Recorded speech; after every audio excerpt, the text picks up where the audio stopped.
Greetings once again, fellow book lovers. It's time for another edition of Shelf Life Book Reviews Online, where I present to you a very, very highly recommended book. This book is for comic lovers, especially Marvel Comics. And this book is heavy. I hate to say this, but I have a double hernia.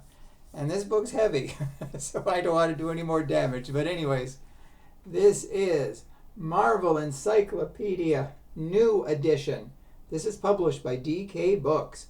It retails for $50 in the United States and $60 in Canada. And this is 515 pages. There have been several Marvel encyclopedias.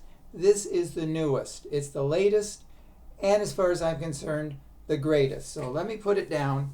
Like I said, I have a double hernia, so I got to be careful.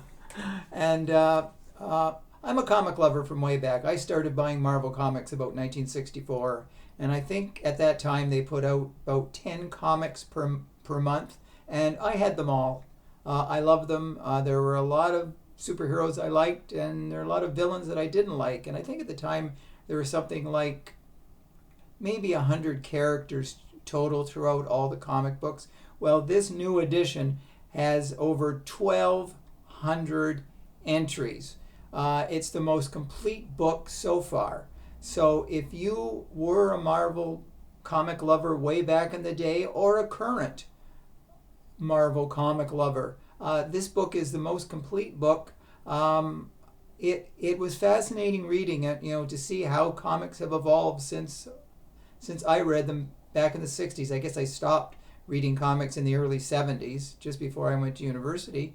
But this book is most thorough. It's got every character, the minor characters, the major characters, and it also, with each character, it talks about where they were from, their real name, their height, their weight, their hair color, their eye color, when they first appeared. And so it is totally complete. And like I said, it's really fascinating to see where Marvel Comics has gone. There is a introduction by Stan Lee. Of course, it was written, before he died, and it was in a previous edition. But just to read, Stan Lee's enthusiasm about comics and the comic world, and a lot of these characters, of course, have gotten to the silver screen. Many Marvel characters we have seen, like the Avengers, the Fantastic Four, Black Panther, they're up there in the silver screen, and but they all first came to life in the actual comics. And I've got a few of my old comics. They're in pretty bad shape, but just to look through this and get reacquainted with all the characters, how storylines have evolved, people have come back from the dead, just like a soap opera. But this book, I'm going to lift it up one more time here.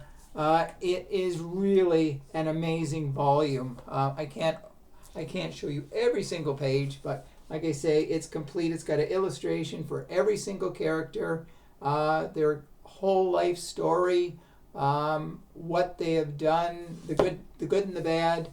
There are the good guys and the villains. Like I grew up with the villains like the Red Skull, Doctor Doom, the Mole Man, Dr. Octopus, the Sandman. They were all there in the comics. You hated them, but they're still around. So anyways, like I say, this is the ultimate book. DK, we have to give DK Books credit for bringing all these comics and the characters back to life. So if you are a comic lover, this is the ultimate volume. You must add it to your collection. So hopefully you will, and if you do purchase this, please let me know if you do agree with my review, because I think you will, and I'm really excited. This is a book I'm going to put under lock and key. If anybody wants to borrow it, no way. If I do let them borrow it, they have to put a deposit on it, so I make sure I get it back. So anyways, that's the book. So I will be back again very soon with another excellent book to review. So until that day, stay safe, stay sane, stay in touch, and I will see you at the bookstore. Thanks again, and bye for now.